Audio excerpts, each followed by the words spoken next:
네, 안녕하세요. 저희는 게임 10시간이라는 게임의 비즈니스 모델을 설정하기 위해 발표를 맡게 된 이조 곽정민이라고 합니다.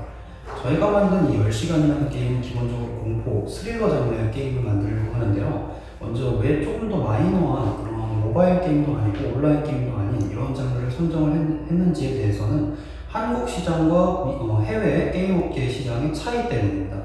먼저 자체적으로 한국이 제작해서 성공을 거둔 공포 게임에 대해 생각해 보신 적이 있나요? 아마 잘 머릿속에 떠오르는 게 없을 텐데요.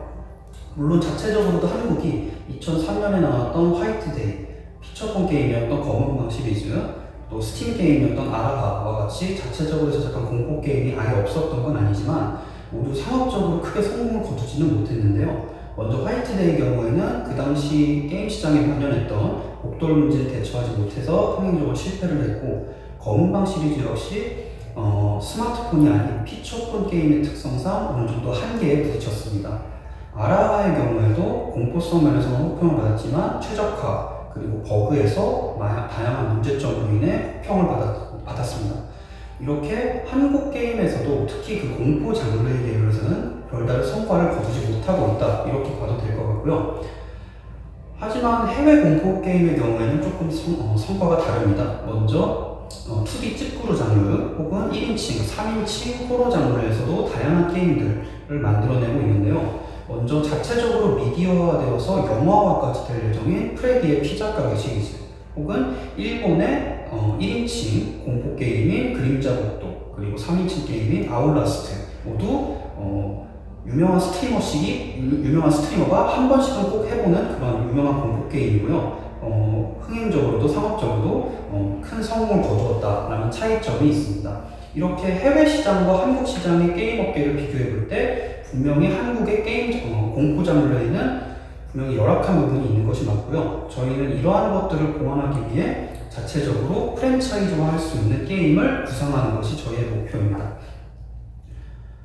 또한 모바일 게임이 아닌 더 이상 콘솔 시장과 PC 게임의 시장을 더 이상 무시할 수 없다라는 것도 최근의 트렌드인데요. 예를 들어 2023년에 나온 표를 보면은 PC 게임과 콘솔 게임의 합이 최근의 대세인 모바일 게임의 점유율이 육박할 정도로 굉장히 시장이 커지고 있다는 걸 알 수가 있고요. 콘솔 게임의 시장 가치 역시 해가 갈수록 점점 더 커지는 것으로 보아 더 이상 모바일 게임으로 집중하는 게임 업계의 시장으로는 더 이상 세계의 점유율에 노릴 수가 없다라는 결론을 드리고 싶습니다. 게임은 1인칭 주인공 시점으로 진행되며 스토리는 주인공이 기억을 잃고 자신의 정체도 모르는 채로 낯선 집안에서 깨어나는 장면으로 시작됩니다. 게임을 하는 최종적인 목적은 게임을 탈출하는 것으로, 탈출하는 과정에서 자기 자신이 누구인지, 낯선 집의 정체는 무엇인지를 알아가는 내용입니다.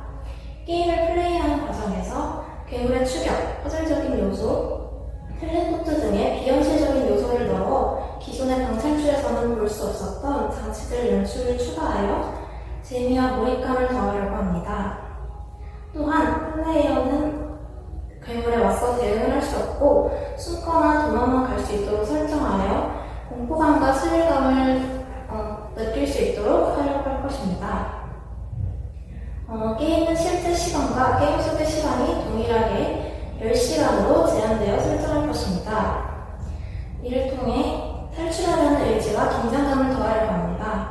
또한 멀티플레이가 가능하여 서로 다른 장소에서 깨어나고 연락을 통해 소통하는 등 다양한 방향으로 스토리를 전개하여 일상 게임이 되지 않도록 할 것입니다. 다음으로 저희가 구상한 게임에서 적용하기로 계획한 시스템은 다음과 같습니다. 첫 번째로 직접적인 공포감을 극대화시키기 위한 점프스케어를 사용할 것입니다. 점프스케어는 흔히 말하는 깜놀, 즉 직접적으로 플레이어를 깜짝 놀라게 하는 연출로 사용수가 적고 긴장감 언급의 조절에 적절히 사용되어야 합니다. 두 번째는 아까도 언급했던 타임 어택 구조입니다. 방 안에서 단서를 찾고 탈출을 하는데 시간 제한을 줌으로써 플레이적인 긴장을 유지하고 플레이 시간을 조절할 수 있는 역할을 합니다.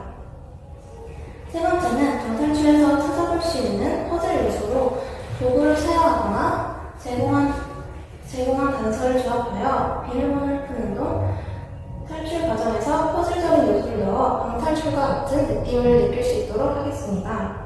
네 번째는 세이브 요소를 제한하도록 하겠습니다. 이를 통해 긴장감과 몰입감을 추가하도록 하겠습니다. 그 다음은 랜덤 요소의 적용입니다.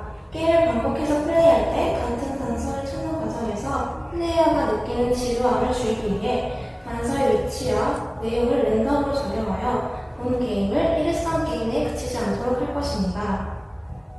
분기점에 따른 엔딩 변화도 그 랜덤 요소 중 하나입니다. 저희는 게임의 시리즈화를 고려하여 세계관을 형성하려고 합니다. 또한 앞서 설명드린 것처럼 멀티플레이어가 가능하며 플레이어가 탈출하는 과정에서 지는 이유 또는 선택하는 요소에 따라 분기점을 나눠 엔딩을 변화시키려고 합니다. 마지막으로 VR 기기를 이용하여 2D 플레이 방식과 다른 그래픽을 적용하는 시스템을 적용할 것입니다. 직접 VR 기기를 착용하고 플레이하는 VR 기기 특성상 그 1인칭 실감성 극대화하기 위해 팔이나 다리 등 신체 부위를 일부분이 보이도록 하고 뛰거나 숨는 과정에서 자신의 모습을 확인할 수 있도록 하는 그래픽을 넣을 예정입니다.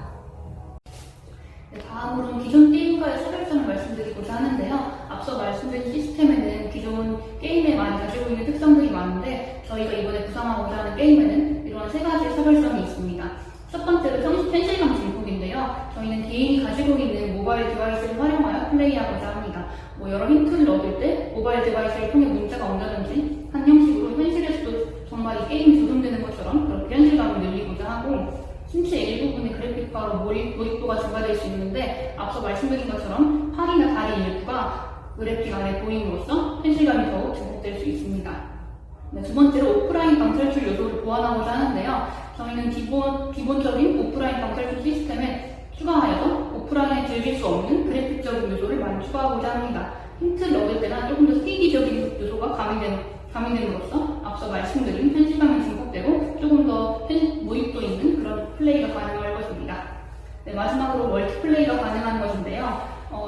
본래 저희가 기획한 것은 1인칭 VR 플레이였으나 또한 이러한 멀티플레이 기능을 추가하여서 2명, 3명 플레이어가 늘어날 때마다 다른 플레이어 방식이 적용되도록 할 것입니다. 예를 들어 2명이 들어왔을 때는 연락이 되지 않고 3명이 들어왔을 때는 연락이 되고 이런 식으로 조금 더 다양한 그런 플레이 방식을 도입하여서 기존에 있는 게임과 차별성을 주고자 합니다. 그리고 개인이 선택하는 힌트나 미션 이런 것에 따라서 차별적인 엔딩이 적용되도록 할 것입니다. 네, 다음은 저희의 수익 모델인데요. 기존 게임사가 많이 가지고 있는 것처럼 스팀에 등록을 하여서 수익을 얻고자 합니다. 또한 저희가 생각한 것이 추가적으로 DLC를 판매하는 것인데 예를 들어 스토리가 조금 다양해지는 그런 DLC를 판매함으로써 추가적인 수익을 얻고자 합니다. 이미 저희가 조사한 바로는 이미 다른 많은 게임사에서도 추가적인 DLC를 판매함으로써 오히려 판매보다 더 많은 수익을 얻는 것으로 저희가 조사를 했기 때문에 저희도 그러한 방식을 도입하고자 합니다.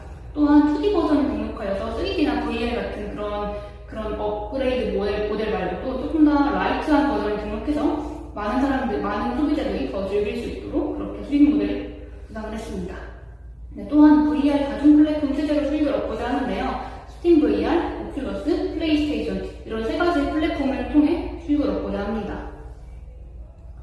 네, 마지막으로 저희가 설정한 타겟층에 대해 설명해드리고자 하는데요. 저희는 게임 및 VR 기기 익숙한 세대, 공포 스릴러 장르에 거부감이 없는 그런 세대와 오프라인 방탈출을 좋아하지만 오히려 오프라인 방탈출의 시공간적인 제약과 조금 비용이 부담되는 그런 세대를 위해 10대에서 30대 남녀를 기준으로 타겟